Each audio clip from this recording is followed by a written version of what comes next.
За үзэгчдээ өнөөдрийн эхлэл өглөө хөтөлбөр. Өнөөдрийнхөө зочны цагаар та бүхэнд үргэлжлэн хүргэх гэж байна. Тэгэхээр өнөөдрийн зочин маань Зөв амьдрах ухаан төрийн бус байгууллагын тэргүүн Загдаа оролцож байгаа. Танд өглөөний мэнд хүргэе. Сайхан амарсан уу? За баярлалаа. Танд ч гэсэн өглөөний мэнд хүргэе. Сайхан амарлаа.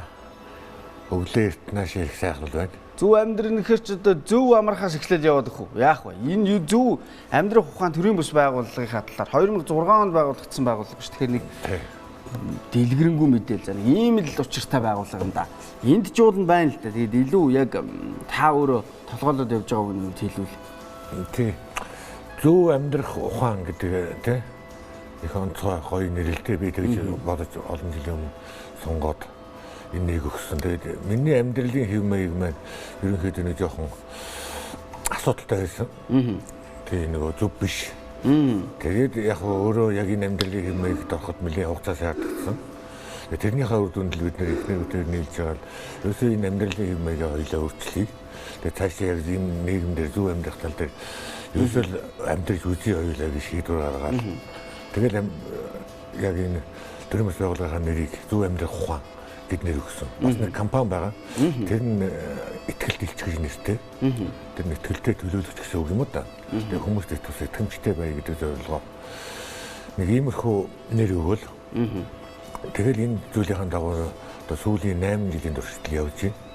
Тэгээд эндээ бидний зорилго юу гэвэл одоо яг нийгэмдэр энэ ядуурл үүссэн хүмүүс хэцүү амьдарч байгаа энэ байдлуудыг хараад яг энэ хүмүүс туслах юмсан дэмжих юмсан гэсэн зорилготойгоор хоёулаа тэр компани 2004 онд байгуулагдсан компани. Тэгээд яг энэ зүйлийн дагуу хүмүүс тусалж явж байна. Одоо байдлаар манай байгууллага дээр 112 орчим хүн амьдарч байгаа. Энэ 0-оос 70 насны бүх төрлийн хүн байна. Гэр бүлүүд байна, хүүхдүүд байна.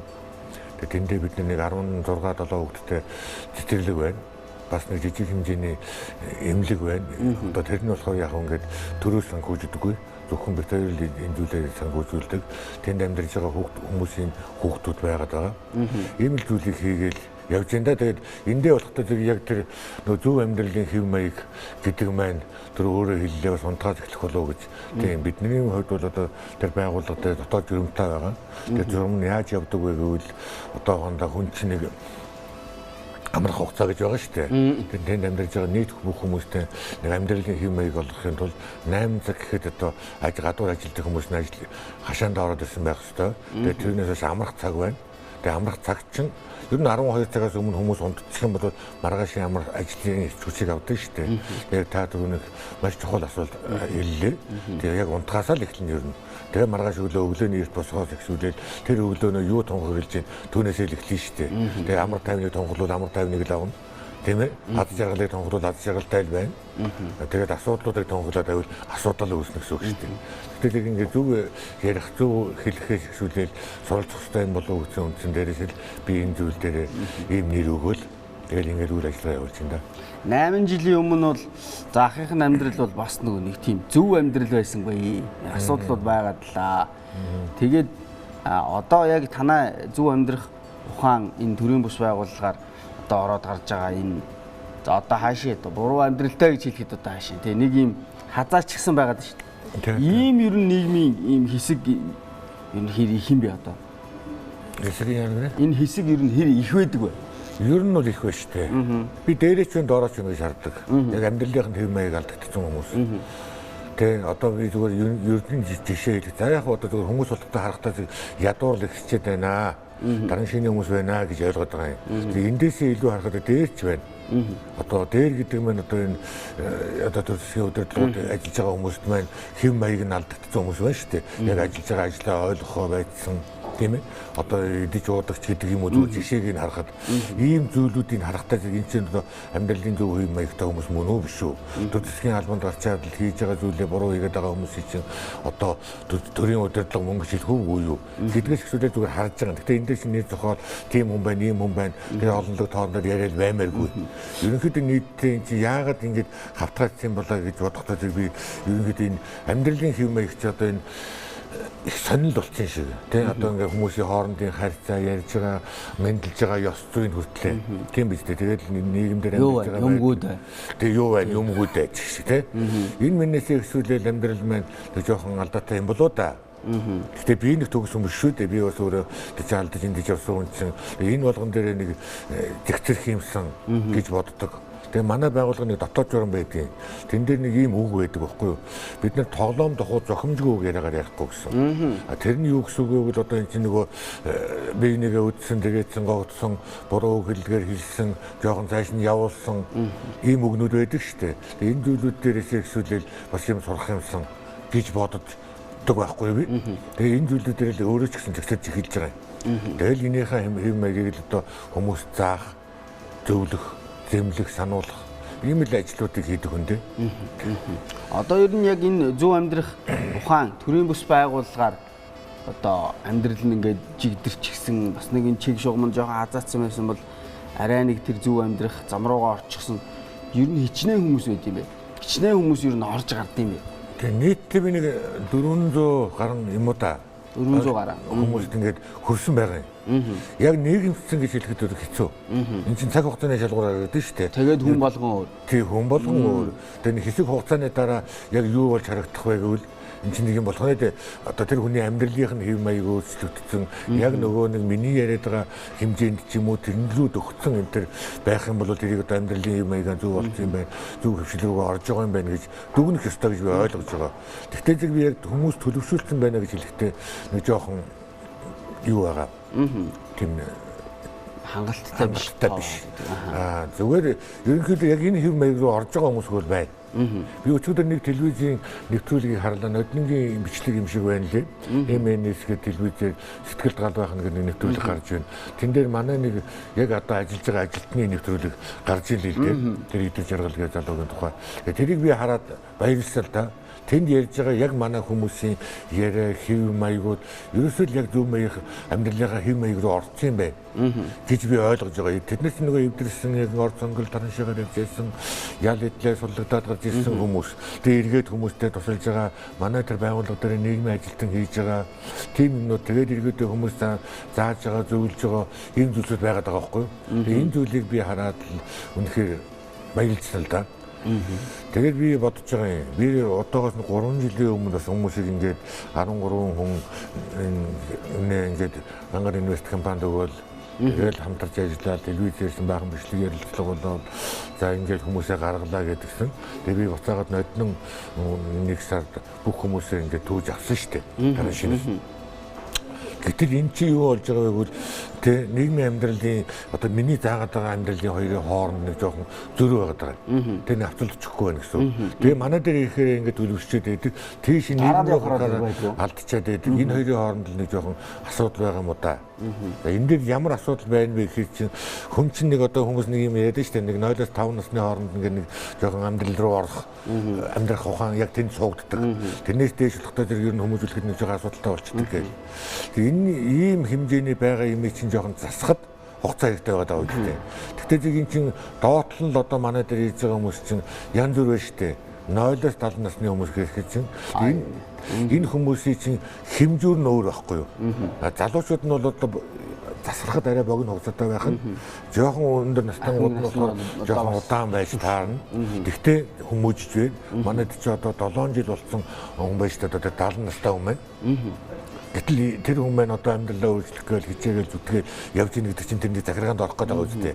Тэгэхээр энэ хүнд боломж байх нь ямар ч өөрчлөгдөх нь миний хувьд одоо би өөрөө 56 настай. Гэтэл би чи 13 настайгаас 45 хүртэл арих хууч жоохон дампуурсал хүн шүү дээ. Бас дунд нь ял идэлж ингээ буруу замаар явж байсан. Тэгээ би амьдралаа өөрчилж болоод тэгээ хүн тусалж болох гэдэг байхаар чинь ер нь хүн өөрчлөлт хүн маань бас амьдралаа өөрчлөхөд болчмоор юм шиг санагдаад байдаг. Тэгээ болно. Болж байгаагийн жишээ нь би өчигдөр тэр телевизийн бичлэгээр тэр хүмүүсээ хараад тэгэл ингээл баярлж өгөөл яваад байгаа байхгүй юу? Ер нь яг тийм болж байгаа хувь хэмжээ нэг л болохгүй байгаа хувь хэмжээ хоёрыг ингээд нэг юм дэнсэн дээр ингээ авчи тавихаар аль нь ер нь их чин дарах уу? Болохгүй байгаа нь жин дараад байна. Болохгүй байгаа нь жин дараад байгаа. Болохгүй байгаа тэр жин дараад байгаа хэсэг нь бас юунаас болоод байна? Юунаас болох вэ хавд энд чинь нэг юм айгүй энгийн зүйл байгаа. Яг тэгвэл болж байгаа нэг хэсэг ба штэ. Болж байгаа нэг хэсэг чинь нэг одоо болох зүйлрээ хараад байгаа. Яг энэ болохгүй байгаа зүйл нь яг юун дээр байгаа вэ гэвэл эсрэг байгаад байгаа юм. Тэгэд нийгмийн одоо ингэж өгж байгаа мэдээллүүд ч юм уу эсвэл тэнд гараад амьдраад нэг асуудал үүсгэж байгаа хүмүүс чинь нөгөө өнөө үг хэлсэн хүнд хүн өшөөтэй өхөр унсан хүнд нохоо өшөөтэй гэдэг үстэй. Яг энэ хэлбэрийн дагуу манай байгууллага дээр нэг гараад гэхдээ манай байгууллага дээр нэг онцлог байгаа. Гарч явсан хүн заавалч ирдэг байхгүй юу? Буцаад ирдэг. Тэгээ тэнд нэг тав тухай байгаа даа шүү дээ. Бас нэг арай өөр. Арай өөр орчин, эрүүл орчин байгаа байхгүй юу? Тэгээд хэрвээ гарч явлаа ч гэсэн тэнд очиод зарим нэгийг явуулж байгаа хэрнээ тэнд нэг тим юм муудаа гэдгийг нөгөө үгч муу үг модуулаатай гэдэг үстэй. Энэ үгчин цаашаа дамжихтайгаа зэрэг ходл болж яваад байдаг. Тэгээд нөгөө байгууллагын мэдээлэл мэн айгүй юм буруу хэл рүү очиод байдаг байхгүй юу? За энэ бол одоо Зөв амьдрах ухаан төрийн бус байгууллагаар одоо овоглогдчихсэн хүмүүс л баг шиг байна. Энэ фото зургууд дээр нэг тайлбар өгвөл та. За энэ чинь фото зураг одоо за энэ ихнэр өчнөр байх шиг байж тээ. Тэгээд энэ бид нар чинь нөгөө энэ жилийн гэр бүлийн энэ олон улсын гэр бүлийн өдрөлөг дээр зочин төлөөлөгчөөр шилтгэл тавьсан зураг байна. Энэ гоё зураг байна да. Энэ их гоё зураг байна. Харин тийм. За энэ манай байгууллагын одоо энэ өвлийн одоо шилдэг ажилчид. Гээл. Тэгээ энэ манай яг миний гэр бүл. Танахчсан. Тийм, миний өр хүүхдүүд. Тэгээд нэг ийм тэмцээн юм зохион, байнгын ийм үйл ажиллагаа явуулна, өглөө болгон хурал цуглаан хийн. Тэгэл эндээс юу байдаг вэ гэвэл цаашаа нэгэн шүчрэл дээр амьдрах ухааны сургалтуудыг зааж өгнө гээл. Энэ юм байна. Та ярианда одоо энд бол байна л та төрийн зөв амьдрах төрийн бус байгууллага нь орон гэргүй, хөгжлийн бэрхшээлтэй. За орц таран шаанд амьдардаг. Арх болон мансууруулах бодисонд донтсон. Өнчин ядуу бүх насны иргэд гэж. Энэ дээр нэг нэмэгдэж байгаа нь болохоор одоо таны туулаад өнгөрсөн амьдрал байгаа юм л. Гимт хэрэг одоо яг энэ өмнөх энэ дурдж байгаа энэ амьдралтай юм усуд бол төр ус нэг анхаардаг шүү. Тодорхой хэмжээгээр. За орон гэргүй гэхээр зэрэг ингээд л те нэг газар ингээд бөөнөр ингээд байлах гал ухаарг нь уулах гал байт юм. Хөгжлийн бэрхшээлтэй гэхээр бас нэг тодорхой хэмжээгээр нэг юу гэдэг нэг те эд төрөнгийн байд юм уу мөнгө төгрөгийн байд юм нэг юм үзүүлээл. За орц таран шаан гэхээр зэрэг жилдээ нэг эмчилгээнд оруулаад л ингээд үзээл хараад. За арих бол мансууруулах бодвол хамгийн том асуудал болчиход шүү дээ. Тэгээд тэмцээл үзээлээ. Тийм. Тэр энэ арих болон мансууруулах бодис хэрэгжилж байгаа хүмүүстэйгээ тэмцээд үйлдвэрлэгчтэйгээ ерөөс тэмцдэг. Нөгөө дүүрэн хийгээд л байт. Тэгээд үн чи ядуу гэж бас нэг туслах гал үзээд л надад энд нэг юм таны нэг туулаад өнгөрсөн амьдрал ихэр зэрэг ер нь яг ингээд нэг яа шийтгүүлээд тэгээ нэг тодорхой хэмжээгээр ингээд хүмүүжээд тэгээ нэг тодорхой хэмжээний дараагаар за тэр чинь нэг 5 10 янз бүрийн жил биш. Тэрний дараа ингээд гараад ирэхээр зэрэг нэг гараад ирэхээр чинь зэрэг бараг нэг амьдрал бүр шал өөрл болсон баг шүү. Тэгэхээр та өөр дээр нэг жишээ авал ер нь хэдээс хэдэн онд гараад ирсэн чинь тэр үед ямар байсан гараад ирсэн чинь ер нь юу болсон. Тэгээ би чинь нэг социализм үед. Тэр чинь 81 он гэдэг чинь 81 82 83 би Берлин гэдэг хуучин одоо Берлигийн колон гэж байсан. Тэнд яг бас нэг танхаа залуу хүн өчир танхаа эргээр орсон юм болж тээ. Тэгээд энэ үед одоо энэ ч нэг миний одоо бол би зөв чөлөөтэй ярьж байгаа. Хуучин бол би ер нь одоогоос нэг жил 2 3 жилийн өмнөөс ер нь ярьдаггүй сэдв байсан юм. Яг л их дурггүй. Тэгээд ер нь бидний үеийн жоохон иршүүд хүмүүс бол энэ тал дээр яриад байхдаа их онцгой. Тэгээд тэрийгээрээ төрөв яриад байгаа юм шиг хүмүүс дэлгэх гээд байгаа юм шиг. Энийг ярихаар хүмүүс бас онцгой хардаг. Зүйл байлаа. Тэгээд яг тухайн үед бол би яг ял идлээд ороход тэр яг тэр хэргийг тариад ороход нэг тэр тийм өрдөн байцаагч нэг нөхөр надад хэлсэн байхгүй буунтын цагдаагийн газрын дарга байсан юм. Жойж юмч гэдэг юм. Цагдаа чи насаараа шоронгийн адаас гээд нэг айгүй эвгүй хэлсэн байхгүй. Тэр нь зүгээр надыг миний л энд байсан нэг утсыг хөндсөн үг гэсэн байгаа. За би хитэж ахиж шоронд орохгүй шүү гэж ботсон байхгүй тэр үед. Тэр үед яг тэр хэлсэн үг надад үнэхээр оновчтой үг байсан учраас тэрийг би эндээ суулгасан. За ахиж тэгтээ би яг тэр ял идлэх юунд ороход аль үжиний чөлөөлөгдөөс суллагдсан байсан. Орохдоо. Сонирмоо. Орохдоо байхгүй юу. Тэгэд гараад ирэхдээ мэдээж ахиж орохооргүй боловсрсан байсан. Тэгээ хүлээж авахд авж байгаа тэр Берлигийн шоронд байхад намайг юунд хүлээж авсан байггүй Салазамын хотод би гүн нэгдүгээр хотод байжгаад Салазамын хотод очиод тэнд Санжаа гэдэг нэг яг над шиг тийм хүн намайг хөтөж авсан байхгүй юу. Одоо хотодынхын дарга нь хурандаа цолтой байсан, ял идэлсэн, гарч ирсэн энгийнээр хотодын дарга болсон байсан. Яг л тэр хүн өөрөө гэрт нэг санамсаргүйг нэг асуудал болоод тэгээд нэг 3-4 жилийн хугацаанд шоронд ороод гарч ирээд эргээд юундаа байсан. Тэгвэл тэнд нөгөө нэлээд Монголын урчуудыг тэнд цуглуулад тэгээд тэнд ингээд амьдрах ухаан гэмийг заасан байхгүй. Тэгээд зөв амьдралын хэв маягийг би тэндээс сурсан. Хүн ингэж амьдрж болд юм байна. Одоохондоо тэр эвгүй гадаа сурсан байх нь шүү дээ. Тийм байна тий. Тэр хүмүүс чинь ингэж амьдрж болд юм байна. Хамтаараа ингэж нөхөрлж болд юм байна. Нэг нэгнээс ингэж дэмжиж сурд юм байна. Энэ дотор чинь бас нөгөө ял идэж байгаа газар чинь ёс зүйтэй байж болд юм байна гэсэн жишг нэг тийм юм байсан байхгүй тэнд. Тэндээс ихсүүлээд би ингэж сураад гараад ирсэн чинь юу яасан гэж одоо энэ зүү харагийн зүү би чинь яг цуглагдаад зүү хараад гарч ирсэн шүү дээ. Гараад ирэнгүүт зүү хараад намайг бас тосч авч байгаа газар маань их гоё газар байсан. Тэгээ яг би тэнд чиглээд гарч ирэнгүүтээ нэг гуталчин завсарчин тэгэл можаан зүжээ хийгээл нэг згсэг амьдрсэн чинь тэр сургуулийнх нь одоо зүү харагийн мандал сумын 10 жилийн захирал намайг багшаар авсан байхгүй. Тэгээд би тэнд чинь сургуулийн багш болсон. 10 жилийн зураг хөдөлмөрийн багш болчихгүй. Тэгэл энэ мэтээс ихсүүлэл хүн биенийгээ өөдөн татаад ингээд тулаад дэмжээ туслаад явж болдсон байх гэдэг жишээг чинь би тэндээс эхлээд үзсэн байх нь шүү дээ. Тэгэхээр энэ зүйлийг чинь миний амьдралын туршид хийгдэж нэг зүйл маань л эргээл энэ хүмүүс туслах нэг сэдв болчихгүй да. Тэгээ би хүний туслыг авсан юм чинь яагаад хүн тусалж болдгоо юм.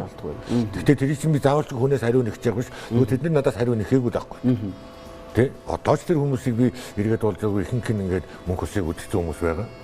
Гэтэл тэдний өр хүүхдүүд миний шав байсан гээл янз бүрийн байна шүү дээ. Тэгэл ингээд юм болж ин доо. Таны ойрын зорилго юу вэ? Одоо ингээд ямар ч байсан нэг 8 жилийн хугацаанд 400 гаруй хүнд өрөөд ажилласан байна.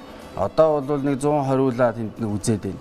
За ер нь ойрын зорилго бол ер нь болохоор би энэ халамж гэдэг системийг л үнэхээр өгүүлсгэмээр байгаа. Одоо хавтгаас нэг юм тийм ээ. Хавтгаас халамж. Энэ гэдэг юм баймааргүй. Одоо яг миний хэмжээнд туслах гээд байгаа хүмүүс чинь халамж аваад баймар хүмүүс шүү байхгүй юу? Уулна. Тийм манай дээр халамж авмаар 15хан л хүн байгаа. Тэр 100 хэд үнэс. Одоо 120 гаруй үнэс тий. 15 хүн л байгаа гэсэн үг. Тэднэр нь яах ёстой вэ гэвэл одоо яг үнэхээр хөгжлийн бэрхшээлтэй хинж асарч чадахгүй тийм хүмүүс байгаа. Тэднэрд бол халамж хүрэх ёстой. Яг амьдралын чадамжтай энэ оюун санаанд ажиллаж байгаа хөдөлмөрийн хүчтэй дөрвөн мөчтэй хүмүүс бол ажиллах ёстой байхгүй юу? Эднэрд юу хэрэгтэй вэ гэвэл нийгэм төрөөс одоо бодлогын чиглэлийн юм бол ажлын байраасаа гадна ажлын байр бол надад бол хангалттай байна заа юу. Тэгэхээр зүгээр ажлыг олгодог баймаар байгаа байхгүй юу? Ажил гэдэг нь юу вэ гэвэл одоохондоо ингээд зам талбай застдаг ч юм уу, ногоо зүлгийг ургуулдаг ч юм уу, эн чин одоо яг энэ хүмүүсийг бидний хийх ёстой ажил байхгүй юу? Өгөөсөл бол одоо энэ Улаанбаатар хотын Сити Төөлөд тэгээд нэг юм барьж гин, эн чин гадныхан бариад байна. Би барьмаар байна шүү дээ. Би ажлынхан байрыг барьж байгаа, би хангалттай юм хийж чадж байгаа, би тун хауснууд барьж чадж байна. Хүмүүсийн юм сайн сэтгэл санаанаасаа хийж өгч чадж байна. Тэгээ манайх тавилга үйлдвэрлэж байна. Бүх зүйлүүдийг хийж байгаа учраас энэ зүйлүүдийг биднэрт ингээд төр өгдөг бол болчмоор байгаа. Энэ чинь болдгүй юм байна. Би янз бүрийн тендерт нь оролцож үзэж байгаа. Адайгүй дагуура бас яриа өгөөд ингээд идчихдэг юм шиг байна. Юм шиг байна гэж хэлэхгүй болохгүй шүү. Тэгтийн гэвэл энэ муухай шүү дээ. Тийм тэрнээс одоо ингээд тэр буруу талаас нь ингээд яриад мдээгүй байж сардаал байх. Ерөнхийдөө бол тийм юм байд юм байна. Энэ зүйлүүдийг бид нэр энэ ч л нөгөө зөв амьдралын хэв маяг биш байхгүй юу? Би нөгөө дээр байгаа зөв амьдралын хэв маяг гэсэн шүү дээ. Энэ чинь биш юм. Тэгээ энийг яг ингээд доор байгаа нь ядуурлаг бууруулах чиглэлүүд ингээд хандаад яг ийм хийж байгаа боломжтой яг энэ байгууллагууд руу өгөх юм бол миний энэ хүмүүс чинь миний үгэнд ороод шүү дээ. Яг л надад цуглараад байгаа юм. Танаас бас нэг одоо бид хоёрын ярилцлага бас өндөрлөх ярилцлагын маань цаг бас төгсөж шиг байна. Нэг л асуулт байна. Энэ иргэд энэ хүмүүс ингээд сайн сайхан санаачлагаараа ингээд янз бүрийн төрийн бус байгууллага тэ клубын систем одоо ингээд нэг юм эвлэлдэл ингээд нэгдэл нэг зөв юм руу ингээд явж байгаа олон зүйл байл та. Тэрний нэг нь бол танаа энэ байна. Төрөөс ер нь ямар нэгэн ингээд нэг тоогоод ингээд дэмжиж нэг юм гой мөн сайн шүү гэж хэлдэг юм уу те эсвэл зүгээр нэг гой одоо наа чи ер нь их зөв юм хийж шүү ч гэдэг юм. Тиймэрхүү юм яриа хөөрөө энэ төр байх уу? Жаахан дэмжлэг энэ байх уу? Нүдэн бодож ихэн төлийн юм шиг ингээд сууж идэм үү яад юм. 8 жил явж байгаа юм. Нодны 2 сарын 19-ноос хойш төртэй хамтарч үзэж байгаа юм. Ноднонгоос. Нодны 2 сарын 19 гэдэг юм байна. Яг тэгвэл нэг олон улсын төлөөлөгчнөр ирэх гэж яхад нэг хэсэг бүлэг хүмүүсийг цуглуулсан шүү дээ. 8 цогод үнийг хойдлын юунд хийгээд. Ер нь аль ч төрлийн үед би нэг тийм одоо хамтарч ажиллаж үзээгүй. Одоо бол харин ингэж үзэж байна. Гэхдээ төр бол явахтай ийм боловсон хүчин жоохон таараахан шиг байх шиг байна. Яг энэ халамжийн чиглэл дээр. Энэ тал дээр мэдлэг боловсрол байгаа шиг байна. Тэгээ энэ дээр яг ингээ ажилдаг туршлагууд байгаа байна. Тэгээ энийг харахтайгаар зэрэг халамжийн мөнгөөр хараад идэг. Тийм, халамжийн мөнгө өгчл болчих гээд байгаа юм шиг харагдаад байна. Гэхдээ би шинжийн сэтгэл зүйтэй ажиллах маш том юм байхгүй, систем байхгүй. Тэгээ энэ дээр бодлого дутагдаад байгаа юм. Тэгээ ингээ төртөө энийг ярихтаа нэг жоохон асуудалтай. Яг л би нэг мундаг юм хийгээд байгаа юм шиг өөрийгөө магтах гээд байгаа юм шиг болоод нөгөөдөл маань энэ тал дээр нэг жоохон зургуу загдаагаа жоохон ингээд ах юм, төрийг жоохон муулах гээд ах юм гэж. Төр гэдэг дотор ч хүн амьдарч байгаа учраас төр муу биш, төр сайн. Төр чинь ер нь төр шүү дээ. Төр шүү дээ. Төр муулаад өгöd байх юм байхгүй. Тэнд ажиллаж байгаа доод аж ахуйн нэгжийн системүүдэд нь асуудал байгаа байхгүй. Дараагийнх нь шатнууд. Шатнууд нь ингээд юм хүндрэл тэрийг ойлгодог мэддэг хүмүүс байхгүй. Халамжийн ажилч гэхэд л хашаан дотор байгаа хүмүүс орж хамраа таглаад орж байгаа чинь энийг ямар халамжийн ажилтан гэх үү. Тэгэхээр энэ зүйлүүд дээр бид нэр ингээд хүмүүсийн жоохон боловсруулмаар юм шиг. Тэгээ энэ дэрийн сургууль төгсөлтөө хүмүүс манай дээр нийгмийн ажилтан хийгээд хийж байгаа. Би амьдрал дээр дотор нь оруулаад үзүүлж байгаа байхгүй. Яг л энэ хүнтэй чи ажиллаж чадах уу? Бараг л ингээл нүрийн дараа толгоогоо дараад буцчихжээ.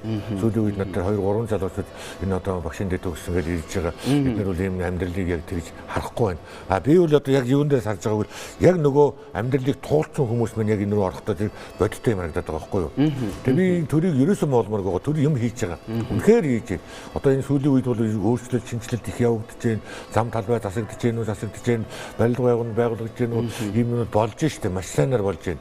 Гэхдээ яг хүн гэдэг юм дээр бид нар онцгойж анхаарахгүй бол энэ бол одоо улам ядуул байсаар л байна. Гадны хүмүүс орж ирээд одоо хятад барилга зам талбай тас болоод байгаа шүү дээ. Яг л энэ биднээс яагаад болохгүй шүү дээ. Гэтэл эдний чинь одоо Монгол улс хяналттай айлг нь байхгүй. Гүн чи хяналттай ажиллаж л та. Тэ? Хяналттай системийг сайн болгох чи. Иймэрхүү юмнууд л хийж болмоор юм шиг байдаг. Цаг давчуу юм шиг. Цаг ирэн жаахан. Ер нь бол ингээд яриад ивэл одоо хинтээ ч гэсэн ингээд яриад л л да. Хинтээ ч яриад байна. Тийм нөгөө хугацаа чинь топ гэж заасан хугацаа болохоор чинь жаахан байгаа даа шүү дээ. Тэгэхээр таныг өглөө эрт хүрэлцэн ирсэнд их баярлалаа. Тэгээд яг энэ зөв амьдрах ухаан төрийн бус байгууллагын ажилд нь бас өндөр амжилтыг хүсье. Баярлалаа. Тэгээд мэдээж телевиз маань бол яг иймэрхүү сайн үүс бүтээж байгаа хүмүүст за ийм төрийн бус байгууллага ийм эвлэлд нэгдэж байгаа улсууд бүгдд нь бол нээлттэй мэдээллийг хүргэхэд тэгэхээр энэ бол эхний сайхан уулзалт байлаа. Дараагийн олон уулзалтуудаар бас бид уулзах байхаа гэж бодож байна. Тэгээд өглөө эрт хүрэлцэн ирсэн танд их баярлалаа. Баярлалаа. Ажлын амжилт хүсье. Өнөөдрийн ажил тус ялангуяа. Харин тий. Өнөөдөр ер нь юу хийчих тал гэж бодсон баярлалаа. Өнөөдөр ер нь жоохон ажил байгаа. Одоо би ингээд яг энэ нийслэлийн цагдаагийн газар орно. Одоо ингээд би ч нөгөө ял идлээд суллаглаад гарч ирж байгаа иргэдийг дахин нийгэмшүүлэх хүрээнд хууль зүйн хамтаа хамтарч ажиллаад байгаа шүү дээ. Бас. Тэрнээс нэг хүн суллагдсан юм. Одоо нэг нийгэмд нэг ийм аюу хэцүү юм байна. Өөрсдийнхөө сул дорой байдал одоо хэцүү амьдарч байгаа шүү дээ энэ чинь. Энэ нүгээрээ ингэ төрөй барьж энүүгээрээ дарамталдаг. Ядуу юм хүн чинь бол одоо юугаараа дарамтлах вэ дээ. Гэтэл яг энэ сул дорой байдлаараа нийгмийг ингэ хохироод байгаа жишээ их байх юм. Өчигдөр ихтэл манай дээрээс тэр хар хорноос хорихоор суллагдаж ирсэн нэг нөхөр байгаад байгаа. Тэр одоо тэр халдвартын судлалын эмнэлэг дээр тэр нөгөө ийм тусгай өрөөнд эмчилүүлж байгаа байхгүй. Яг л нөгөө нийгмийн хамлалт халдвар өвчтэй байгаа учраас. Тэр нөхөр одоо ингээ асуудал үүсгээд нөгөө эмнэлгийнхаа хүмүүсийг дарамтлаад, эмчнэрээ дарамтлаад, цонх шилийн хаглаад тэгэл ерөөсөө ингээл төвчгнөл ингээд байдаг нэг юм болоод байна шүү дээ. Тэгээ энэ зүйлийг би одоо өнөөдөр цагдаагийнхантай ярилж тэг жоохон шийдвэр гаргая. Тэгээ ерөөсөө бодлогын систем ерөөс ярьжгүй болохгүй байна. Өчигдөр би халдвар судлалын нөгөө захирал нямхуу захиралтай уулзсан. Тэгээ энэ зүйл дээр ерөөсөө жоохон юм яа. Тэгээ энэ албатай эмчилгээний талууд дээр аль аль талд нэг жоохон бодлоготой юмнууд хий энэ төр гэсэн нэлээд нэг төрийн бодлогын хэмжээнд ярьдаг болчихсон шүү дээ. Би ч одоо өөрөө яг нөгөө хуучин гэмтрийг үлдээл ял эдээ явж исэн хүн амьдрал нь өөрчлөгдсөн байж болж байна одоо. Тэгээ ийм хэмжээнд л хүмүүс өсөх юм байна л гэж би харсан л да. Тэгээ энэ зүйл дээр тусалж байна. Өнөөдрийн гол ажлууд нэлээд их байгаа. Бас нэг юм тамга газар хажлууд ч байж л байна. Ийм байна. Тэгээ өрсөнд баярлалаа. Одоо зүгээр. За ингээ үзэгчтэй өнөөдрийн эхлэл өглөө хөтөлбөр өмнө эхний маань зочин зөв амьдрах ухаан төрийн бус байгууллагын тэргүүн Загдаа ах манай байлаа. Тэгээ танд ажлын амжилт хүсье. Их баярлалаа. Зүгээр тийм өстой баярлалаа. Би биндээ их баярлсан хоёр. За ингээ үзэгчтэй хэсэг хугацааны дараагаар эргээд уулзцгаая.